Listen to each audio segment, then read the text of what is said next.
Bonjour les CM1, voici une petite explication pour les exercices 2 et 3 de la page 39. Alors, pour l'exercice 2 d'abord, il faut bien observer en combien de parts est divisée mon unité. De 12 à 13, j'ai une unité, puisque de 12 pour aller à 13, on a 1.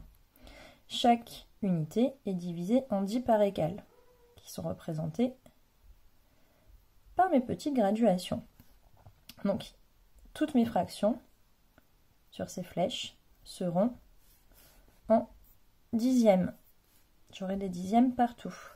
Donc je pars de 120 et je compte pour chaque petite graduation 121, 122, 123, et ainsi de suite pour trouver l'équivalent ici.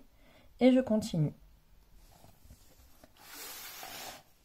L'exercice 3, il est un petit peu plus difficile. Alors tout d'abord, on va observer notre unité.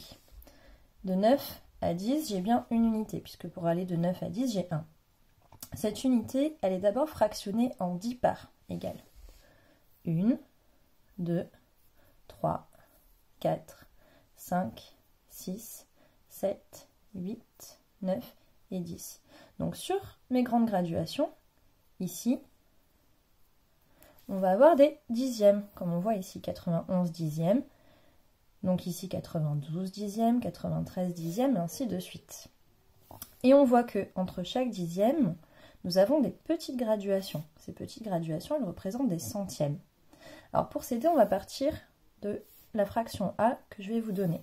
La fraction A, elle est égale à 9. En dixième, 9 c'est 90 dixièmes.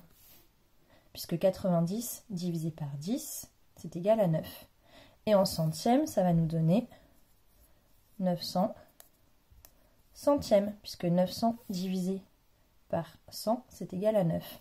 Donc ici, la fraction A, qui est égale à 9, c'est 90 dixièmes, ou 900 centièmes. Donc là, on a deux techniques pour pouvoir retrouver les fractions B, C, D, E et F. Comme je vous ai dit tout à l'heure sur les grandes graduations, donc celles où sont placées les lettres, nous avons des dixièmes.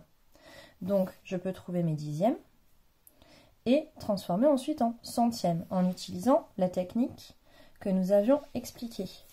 Que lorsque je multiplie le numérateur et le dénominateur d'une fraction par un même nombre, j'ai des fractions qui sont égales entre elles. Par exemple, pour passer de 90 dixièmes à 900 centièmes, j'ai multiplié 90 par 10 et 10 par 10. 90 fois 10, ça fait 900. 10 fois 10, ça fait 100. Donc une fois que j'ai trouvé mes fractions en dixièmes, j'ai plus qu'à multiplier le numérateur et le dénominateur par 10 et j'aurai mes centièmes. Ça, c'est la première technique. Ou deuxième technique, je sais qu'ici, ma fraction A représente 900 centièmes.